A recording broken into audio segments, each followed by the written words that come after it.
Even Max Verstappen was happy to admit that his Japanese Grand Prix pole lap was a very special one, as he and Red Bull stunned pretty much everybody, because McLaren had topped every session at Suzuka until it mattered most, when Verstappen stole in and outqualified Lando Norris by 12 thousandths of a second. John, we'll get to the Red Bull Verstappen turnaround in a minute, because Max was very unhappy on Friday. But first, how special was this lap? Was this a real all-time great? Because his race engineer Gianpiero Lambiase called it insane, and Fernando Alonso was also very, very complimentary about Max. It was superb. I was actually down in the pen, because we have the media pen after qualifying. We sit there waiting for the drivers, and they kind of come through. And Fernando was in the TV pen, and as they get to the final segment, a lot of drivers decide, do I go around and speak to written media, or do I just sit and watch this lap? So he watched this Verstappen lap, and saw it come together, saw the sectors unroll, and think, yeah, last bit, is he going to do it? Is he going to do it? And when he did it, you heard the cheer from the crowd and this gesture from Fernando, just about how amazing it was. Then he went straight to a TV crew to ask about it. And there's this great quote, yeah, Verstappen's an outstanding driver, improving it every weekend. Hats off to him.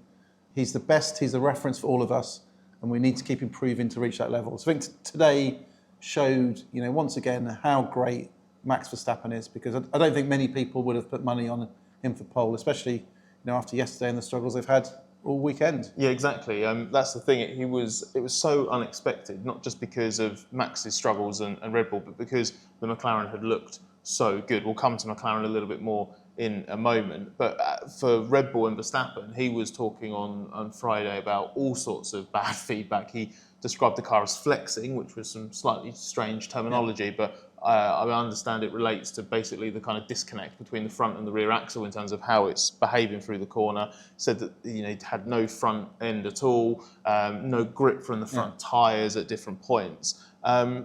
And while the flexing seemed to be a bit of an isolated issue on the Friday, he said that was better today. The through corner balance and the general kind of performance of the car definitely lingered into Saturday, even though there was obviously a lot of work that was done. I think he was still a quarter of a second off in Q1. He was even further away from that in Q2. So it can't have just been Max magic that turned all of this around into a McLaren beating performance in qualifying, surely. No, a lot of work. But I think I mentioned yesterday that Red Bull have this tremendous habit of a difficult Friday, running through everything. And then back at Milton Keynes, we never see this. Simulators running probably all night. Engineers are crunching through everything, and whatever they do, whatever magic they do, and the changes they order to the race team to get ready, it always seems to work. And I think the list is quite extensive. I think so. I think these are the items that they changed from my notebook: weight distribution, aero balance, roll bars, springs, and perhaps most interestingly, which we can reference for the race later, wing level reduced. Yeah, just that. So other than that, the car was fine on Friday. Probably took 5 minutes just to sort all that out. So the wing level was being reduced, which isn't typically what you probably want going into a potentially wet race tomorrow. It's going to make the car quite a handful in the corners, make tyre management harder. But I think they've gone for it. They've taken not necessarily a gamble, but this approach, which could prove to be good on the straights. And I think the other thing we have to take reference is this wasn't just a car pole position. The role that Max played in this as well, not just the good driving, but the tyre prep, because this is about nailing the tyres. And this was a day where a lot of drivers struggled to get the tyre prep. George Russell, for example, the Mercedes got it wrong, as the track called. But Verstappen and Red Bull absolutely nailed it. Brilliant performance. I'm going to go against my own running order at the moment, and just we will come to McLaren specifically in a moment. But let's skip forward. Let's skip to Yuki Tsunoda quickly, Max Verstappen's teammate, because unfortunately, yet again, it was only one Red Bull in the mix. This was looking like a much better debut Red Bull weekend, all through practice and even in Q1. And then it's fallen away. Yuki's 15th on the grid. He's behind the two Racing Bulls, his old team. He's behind Liam Lawson, the driver he's just replaced. But that wasn't the full picture, was it? It went away from him at the last minute. Yeah, I think this is a classic case of you only really understand the full level of a car when you are pushing it on the soft tyres in those qualifying sessions with all the fuel out and everything turned up. That's when you really need to be at one with the car. You need it in the window. You need it, and yeah, we can talk about windows basically. I think the theme that we can reference with Liam Lawson and Yuki Tsunoda are these windows. They often talk about, in China. I asked Liam, what's the problem with the Red Bull? He talked about the window's so small, which is basically operating window. When it works, it's hooked up, it's fine. When it falls out the window, they struggle, it's tricky. They don't feel comfortable with it. Lawson this weekend thought the Racing Bull having a good window. So Faenza's got a good window. Unfortunately, as the weekend's gone on, as Yuki's gone from long runs and tyre prep and setup and then kind of the single lap runs, quali simulations to actually in qualifying, that window in the Red Bull has got smaller and smaller. He's talked about a smaller window. And I think it fell into the classic problem, which I think Liam's had as well, that you get into a window where you fall out, you start pushing harder to try and extract more pace from it, which is probably the last thing you need when you've fallen out the window. So he started his fight, that kind of lap in Q2, quite scruffy, slide out the chicane, which cost him, I think turn 2 as well was a little bit far from ideal. And then obviously your lap's not started great, you start pushing harder, a few little mistakes here and there.